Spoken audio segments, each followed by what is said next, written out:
Something's wrong with me, Kristaps. NBA Christmas should make me happy, but it reminds me that I don't have a ring. LeBron has one, Bosh, Wade, even Darko. Kristaps, did you hear me? Kristaps unicorn. Kristaps play basketball.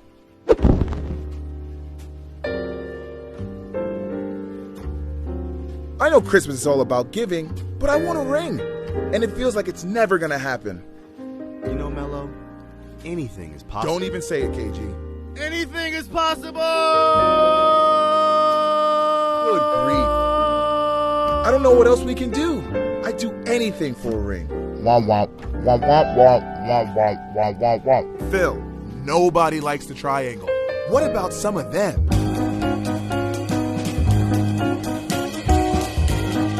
Good grief. Yo, YouTube, what's crackalackajackasmacin? It's Waffleman with a video. And can the Knicks perform a Christmas miracle within the next couple of years, man? First of all, Knicks versus Celtics tomorrow at 12 p.m., man. Happy early Christmas, Merry early Christmas, whatever it is you celebrate, whatever, man. Knicks versus Celtics, man. Big game because the Celtics just lost yesterday against the Thunder.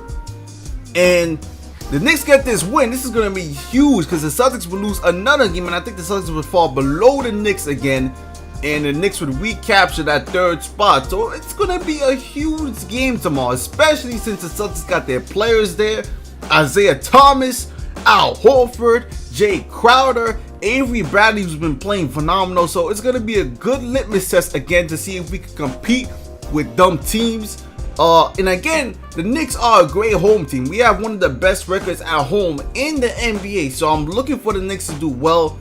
Of course, Carmelo Anthony, Porzingis, and Derrick Rose are coming off that great game from the Pacers. They didn't play all too great in the Magic game. But we still got the W. The bench played phenomenal. Brandon Jennings played great. You know, Porzingis had a little tweak there with his leg and all, but he's all good. So we're ready to see this game, man. Two teams looking to compete in the Eastern Conference. Two to three good stars on each team, potentially. But yeah, man, that's going to be tomorrow. Now let's talk about the Knicks and Kristaps Porzingis. Anyways, right, I was watching a Funky Diabetics video saying that can the Knicks win a championship with Carmelo Anthony and Porzingis within the next few years? You know what I'm saying? But this strictly depends on Kristaps Porzingis. You know, this year he's taking a big step. I mean, he went from 14 points per game to about 20 to 21 points per game. And his 3-point percentage is at 40%, man. He's still getting 1.8 blocks a game.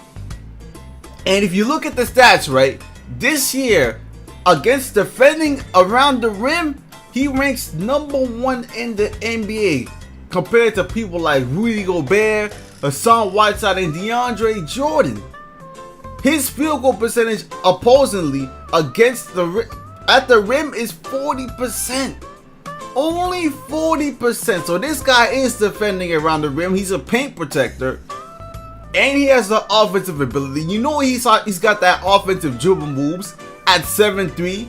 You know, he's got those moves. So this is only his second year, man. And he's durable.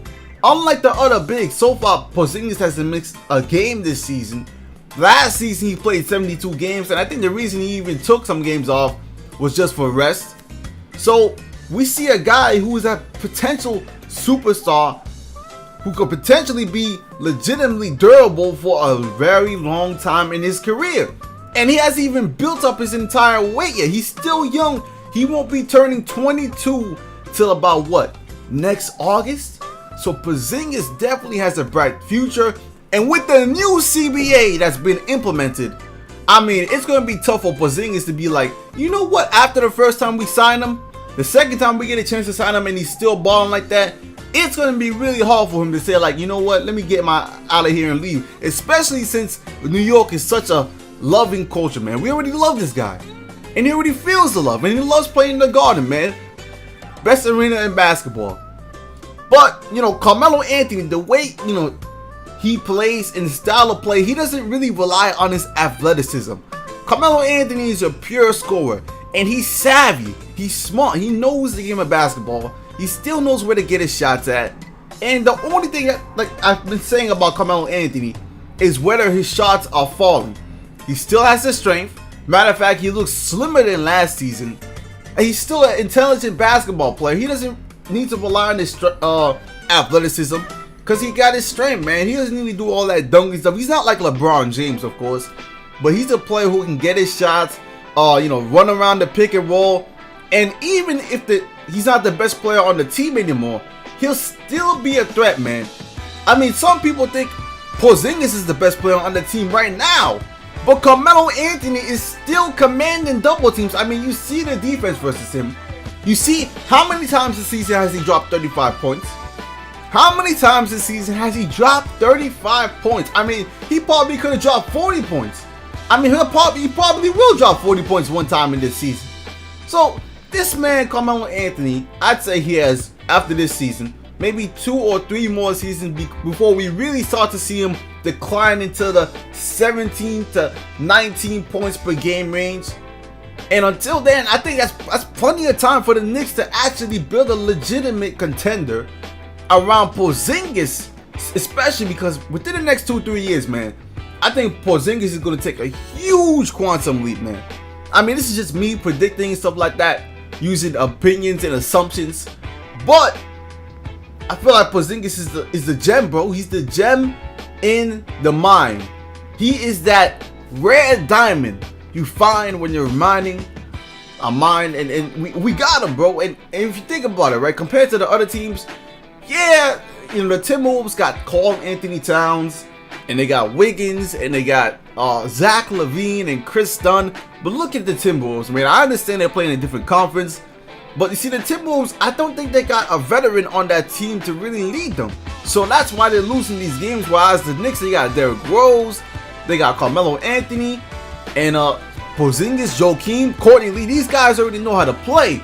And Courtney Lee was a very good signing. By the way, shout out to the signings we got. I think Kyle O'Quinn for a couple years. Justin Holiday. Listen, Holiday and O'Quinn, these guys are great, man. I like these guys off the bench. I mean, Holiday's been actually shooting well. Kyle O'Quinn has been getting blocks, been getting rebounds. I'm very impressed by Kyle O'Quinn after I called him out in the beginning of the season. So all around, man, this team, even Brandon Jennings, I want him to stay in New York for a couple of years, man. Brandon Jennings is the guy we need. But if you think about next free agency, the free agency after that, you got Chris Paul coming up.